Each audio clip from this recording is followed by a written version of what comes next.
Hey everyone, before this video I would like to give you a quick recap कि इससे पहले कब is लगेगा कब has been लगेगा. What is the difference between the two? I have made a detailed video. Kindly go through my channel.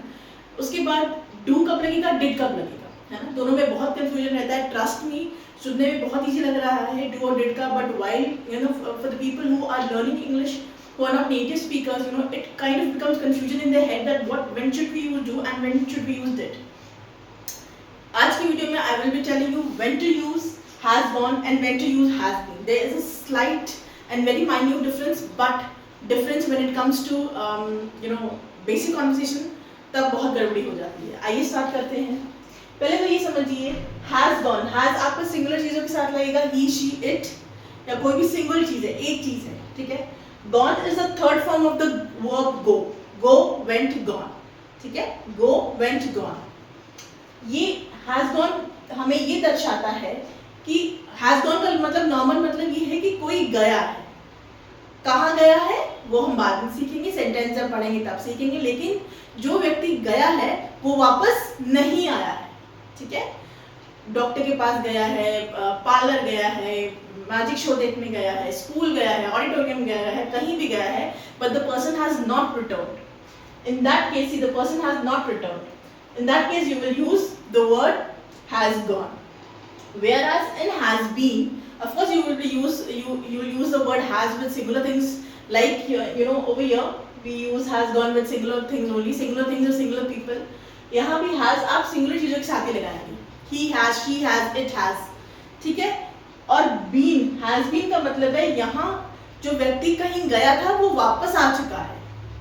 ठीक है. दोनों में मैंने बोला था ना वीडियो के बिगनिंग में कि बहुत ही माइन्यूट डिफरेंस है, पर डिफरेंस है. देखिए एग्जांपल से और क्लियर होते हैं. I have taken the same example and I will try to explain the difference between the two. Let's begin. In this sentence Sudha has gone to market. If you are aware of the fact that has gone means that the person has not returned, then only you will understand, okay, Sudha, she is in market right now. अभी भी वो market में है, वो वापस नहीं आई है. Sudha has gone to market. All right. Over here, Sudha has been to market means Sudha बाजार गई थी या Sudha मार्केट गई थी, लेकिन वो वापस आ गई है. ठीक है. Moving to sentence number 2 or example number 2, he has gone London for work. ठीक है. He has gone to London for work. कहने का मतलब है कोई इंसान लंदन गया है, किसके लिए गया है? काम के लिए गया है. And that person has not returned. देखो इसमें लिखा कहीं नहीं है कि वो एक हफ्ते रुकेगा, 2 हफ्ते रुकेगा, वापस आ गया नहीं आ गया. But if you are aware of the fact that has gone means the person has not returned, that means he is still there in London. Whereas in this example, he has been to London many times. This means that the person has been to London n number of times and he has returned back. Right now he is in his home. कहने का मतलब है इंसान London गया है. ही कोई भी XYZ person है, वो लंदन बहुत बार जा चुका है काम के सिलसिले में. ठीक है. लेकिन अभी एट प्रेजेंट टाइम वो लंदन में नहीं है, वो यहाँ घर पे इंडिया में किसी भी कंट्री में वो रह रहा है.